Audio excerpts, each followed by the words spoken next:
FP5 stands for Fire Prevention Service Zone 5. It was originally established by a small community out in Hellendale.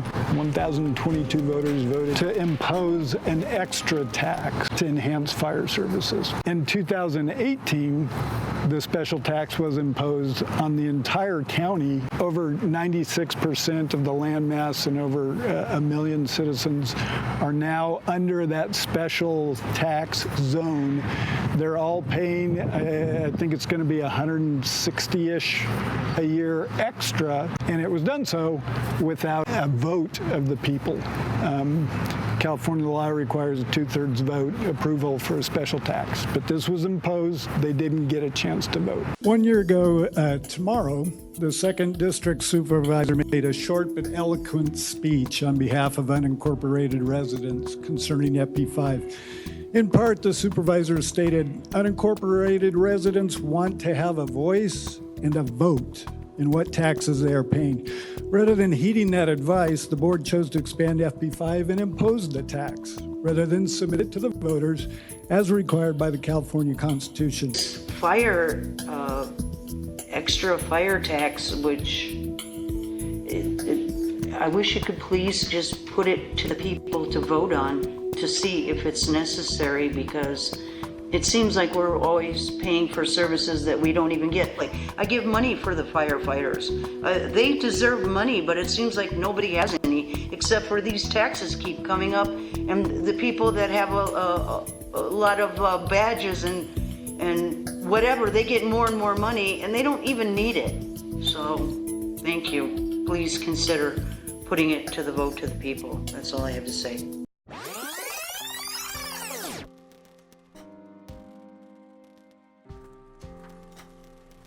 So, next slide, please. Next slide is just why we were here. Some direction from the board on June 11th to come back with options to go out for explore funding mechanisms for a replacement of FP5.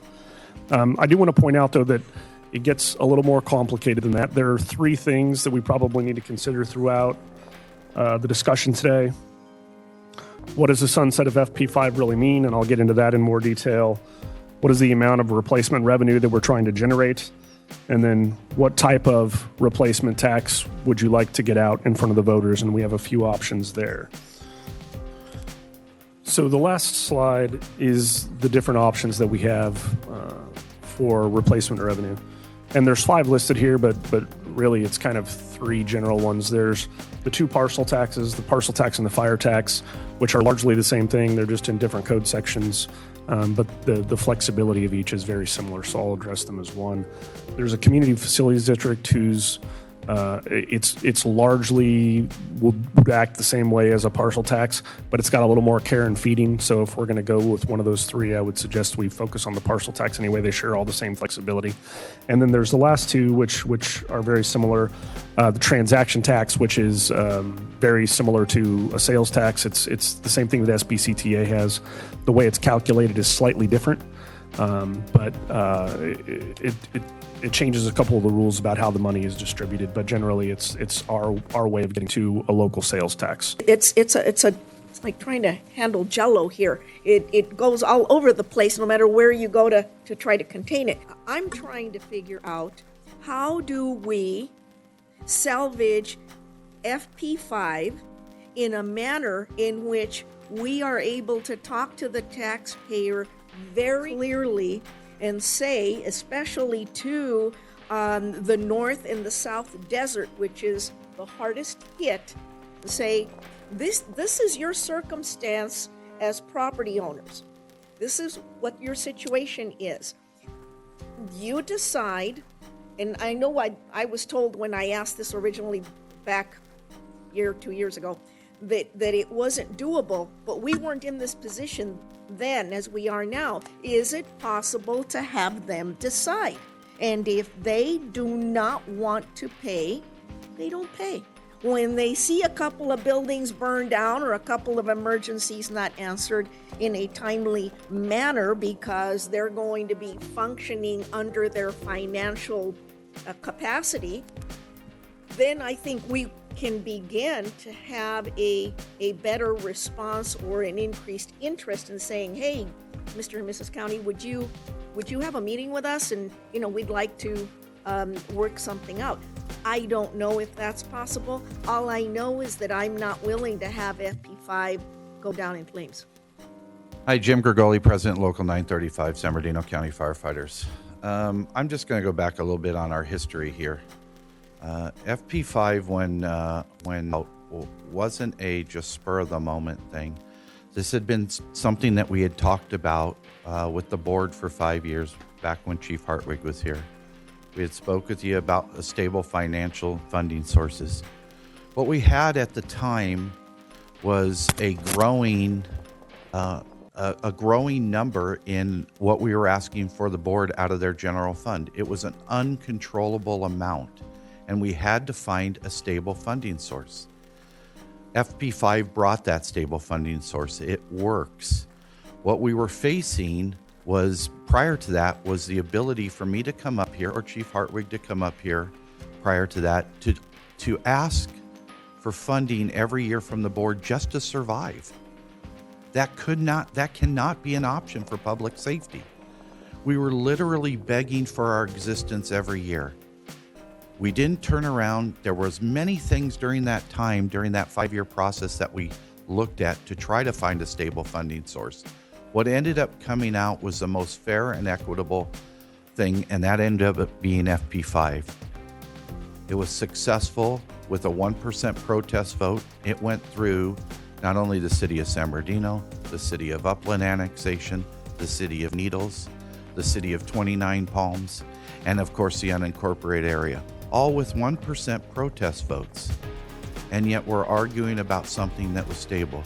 These costs cannot bear the general fund. Let's keep in mind we have a system in place that's working. Let's keep it working, and let's keep moving forward. Thank you very much. Tom Murphy from the Red Brennan Group. Our tagline is we support big-hearted communities and small government. First thing I'd like to point out is the deliverable for today's meeting, if I remember correctly, and I haven't reviewed it in a while, but the deliverable was the board was to be presented a slate of options, and the board was then going to review those slate of options and determine which of those they would place on a ballot in prior to January 1st, 2021.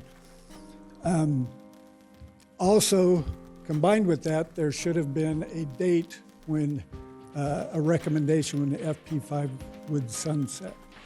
I didn't hear any of that in the prior presentation, so I feel like in terms of the staff work, you guys weren't given what was promised and what you guys asked for. Obviously, fire funding is integral to the argument.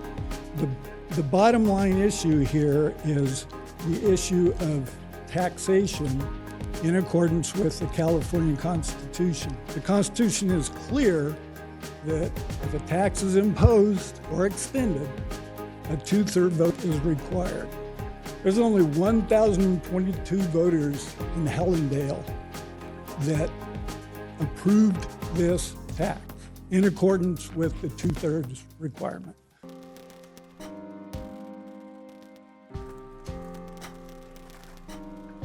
I don't know what I got out of today's meeting. We have another meeting scheduled in November, and they'll bring it back up to get more information about the subject of FP5. Well, I will tell you, according to what the way the county handled it, is they went above and beyond. The county actually didn't even have to hold a vote, but they went above and beyond to give the citizens the opportunity to protest vote. That didn't even have to happen, but the Board of Supervisors directed the fire district for it to be done that way. They could have just instituted it themselves, but they wanted to give the citizens a say. 911 doesn't distinguish if people decide that they don't want to pay. So if you have a community that says, I don't want to pay the FP5 tax, and they lose their fire station, as an example, somebody still has to go. 911 doesn't turn around and tell them, hey, your fire station closed and you don't have services today. Somebody will still have to go, and it will probably be somebody who goes from a community that is paying. Rutherford made a comment today, which I found interesting. From the speakers today, I think it was the very first public speaker, talked about keeping FP5 because it allows this department to provide a premier level of service. Our later speaker indicated, it was Mr. Goli, said that the current services are at bare minimum. I think any resident who watches this testimony is a little confused about what they're paying for and what they're getting.